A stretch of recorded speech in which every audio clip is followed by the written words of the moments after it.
I just did a video that shows maybe Biden and Kamala Harris might win the election. And I was just thinking about the effect of this. Sometimes when we are voting, we don't just vote for ourselves. We have to look, let's say, for instance, you are in perfect condition, perfect health, you have tons of money, you don't have any financial problem, you don't have any health issue, you don't have nothing, you know? But you are alive. You could do things, you could move around. You have to use that power that God gives you, which is your health, and use it for the greater good. Go out and vote. When I look at my vote this year, I think I don't think I even voted for myself. I voted for my kids, my nephews. And I see that at least when I was young, I was able to go out and play, run around, play on the street, do crazy stuff, and things like that. And I'm looking at my kids in the house. And if they do go out, they have to wear a freaking nozzle on their faces. So when I went to vote this year, 2020, I was thinking of my kids, my nephews, and countless of other people.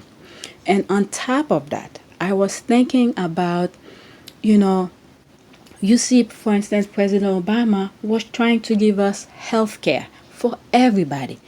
I don't know how this can be a problem or issue for somebody else. I just can't wrap my head around it. Why will this will be a problem for you? Okay, for someone else, right? And one of the videos that I came across was Jimmy Kimmel, and he was showing videos about his son. And I remember I watched him when his son was first born. When he did that video, he pretty much was crying, how he was looking at his son with all those machines and stuff like that. What, 3 years ago when he first mentioned it? Okay. I have a story to tell about something that happened to our family last week. I'm sorry, I try not to get emotional, but it was a scary story. And before I go into it, I want you to know it has a happy ending, okay? So when I'm telling this, don't get too upset. Leave that to me. But a little over a week ago on Friday, April 21st, my wife, Molly, gave birth to a boy, a baby boy. His name is William John Kimmel. We call him Billy. It was an easy delivery, 6 pushes, he was out. And he appeared to be a normal, healthy baby until about 3 hours after he was born. We were out of the delivery room. We moved to the recovery room. And when a very attentive nurse at Cedars-Sinai Hospital, her name is Nanush, was checking him out and heard a murmur in his heart, which is common with newborn babies, but she also noticed he was a bit purple, which is not common. So she asked me to come with her, and my wife and I assumed it would be nothing. Our daughter had a heart murmur too, and we didn't notice that he wasn't the color he was supposed to be. So I accompanied Billy and the nurse, went down the hall to another part of the hospital, the neonatal ICU, where another excellent nurse named Ann checked him out and called the doctor in. And now all of a sudden it felt serious. And the room started to fill up. More doctors and nurses and equipment started coming in. And they determined he wasn't getting enough oxygen into his blood, which, as far as I understand, or understood at the time, was most likely one of two things, either his heart or his lungs. And you hope it's the lungs because sometimes they have fluid in them after delivery, and it's potentially a minor thing. But they did an x-ray, and his lungs were fine, which meant his heart wasn't. So now more doctors and nurses and equipment come in, and it's a terrifying thing. My wife is back in the recovery room. She has no idea what's going on. And I'm standing in the middle of a lot of very worried-looking people, kind of like right now, who are trying to figure out what the problem is. And it's Friday night, and so they call a pediatric cardiologist, Dr. Evan Zahn, because he got to the hospital very quickly. They did an echocardiogram, which is a sonogram of the heart, and found that Billy was born with a heart disease, something called tetralogy of Fallot with pulmonary atresia. It's hard to explain. Basically, the pulmonary valve was completely blocked, and he has a hole in the wall between the left and right sides of his heart. And then they brought my wife in, and they wheeled her in, and Dr. Zahn told her what was going on and what our options were, and we decided to take him to Children's Hospital, where there's a world-renowned cardiac surgeon who is, by all accounts, a genius. His name is Dr. Von Starnes. So we put the baby in an ambulance to Children's Hospital, Los Angeles, and on Monday morning, Dr. Starnes opened his chest and fixed one of the two defects in his heart. He went in there with a scalpel and did some kind of magic that I couldn't even begin to explain. He opened the valve, and the operation was a success. It was the longest 3 hours of my life. They didn't do everything. He'll have to have another open heart surgery in 3 to 6 months to close those holes, but they want to wait until he's bigger, and then he'll have a third, hopefully non-invasive procedure sometime maybe in his early teens to replace the valve he has now. So this poor kid, this is what he looked like on Monday. But this is what he looked like yesterday. We brought him home.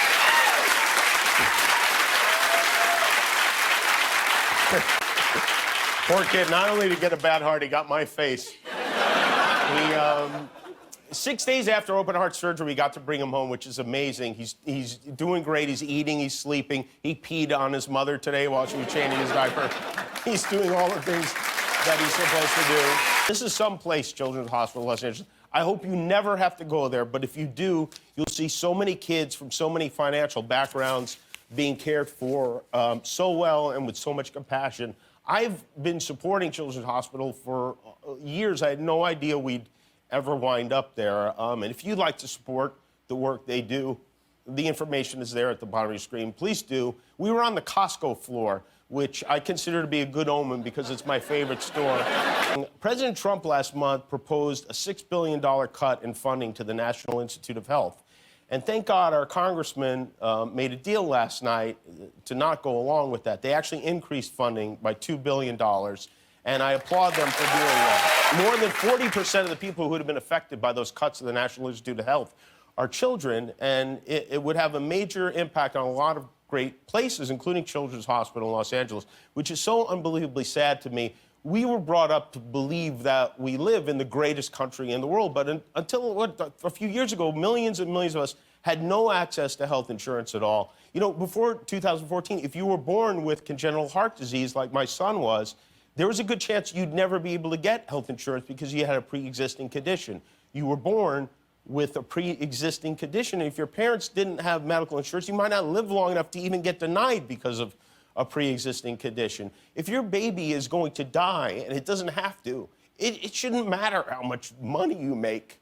I think that's something that, whether you're a Republican or a Democrat or something else, we all agree on that, right? I mean, we do. And then now, 2020, he's showing us pictures of all the milestone that his son went through and the happy baby that he had. And it broke my heart. For someone who has the power to give people health insurance, decided, no, you don't deserve health. What kind of monster is this? On top of this, in 2020, professional people who know stuff were telling him about COVID, and he ignores it. Millions, I don't know, thousands, millions maybe, of people die around the world. This, I cannot understand that. So people, whoever's watching my video, I know lately I've been putting more videos about tweets where I'm reading, some funny tweets and stuff like that. But we have to look side of seriousness when it comes to our well-being, peace of mind, and peace of for our neighbors, health for our neighbors. So when you go vote, don't just vote for yourself. Vote for others too, because we all know we're not gonna live forever. Okay, so when we die, we have to leave Earth somewhat, slightly better, if not much, much better, for our kids and our great grandkids that will come after us. Because this is something I have never experienced in my lifetime. I've read similar things like that in history books. I've read things where, what racists have done to Black Americans. I've read about the Holocaust. This is almost the same as that. And then the worst thing is, the studies are out there how to protect yourself, and you have someone who's in power contradicting professionals, health professionals, about this, how to protect yourself. And then you have some people, brainless, who goes out there just, catch the thing left and right without any care for other well-being. Okay, even if you don't care for yourself, at least when you go out there, put a face mask. Think of other people. If you don't care about yourself, at least think for other people. So that last video that I just put, where we think, okay, it hasn't been announced yet, but we think Joe Biden and Kamala Harris has won. So it made me wonder about this, and I was thinking about it, and I just pull my phone and record my thought, and then when I have time, I edit it and share it with you. And then I'll show you a video of Jimmy Kimmel's situation. And if I come across of other people who have similar experiences, other videos, I'll share it with you as well. But please, people, don't take this for granted. Vote in every single election. Every single one of them. Not just the presidential, local. Sometimes they have random election because something happened where they have to replace someone, or maybe I don't know. I haven't come across of random things like that, but usually when, let's say, someone die in office, so to replace that person, I think the governor usually put someone in place until the next election cycle for someone to be voted in. So the position don't stay completely vacant, because work needs to be done even if you die. Okay, life goes on. So we need to think of all those positions, like the governors, who's gonna substitute someone. Okay, if someone were to die in office, you have to think who is the right person to govern your state. Let's say someone else die in a different elected position. Will that governor reflect your ideal of to replace a person with some sort of a moral compass to make quality judgment for your community, something like that? So we need to vote in every single election. Election matters, not just presidential. But I think, okay, the presidential election, 2016, Donald Trump, this should be a very eye-opener for almost everybody. Everybody. Because everybody feel the effect of someone's decision and power. And it's bottled my mind to see people still want him to be in power.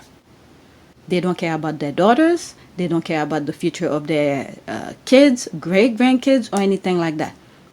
Okay? To let the disease run rampant around the country. Now, you have kids who probably gonna live with some effect of some sort of COVID. And even though I'm healthy right now without COVID, what makes you think maybe I went outside to do some simple things and some idiot who doesn't care about it come across me? Okay? My health right now is not guaranteed.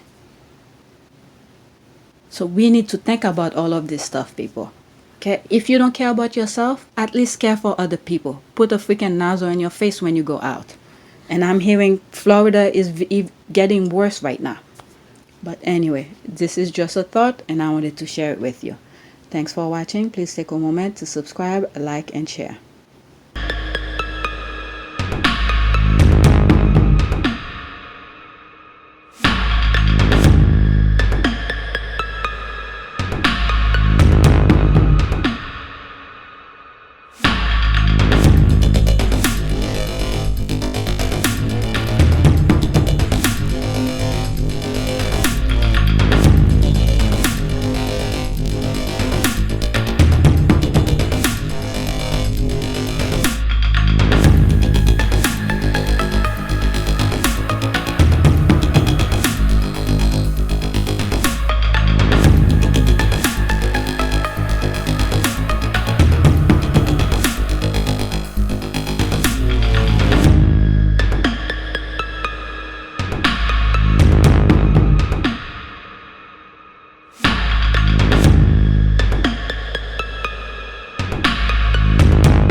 health care plan very strongly and protect people with pre-existing conditions.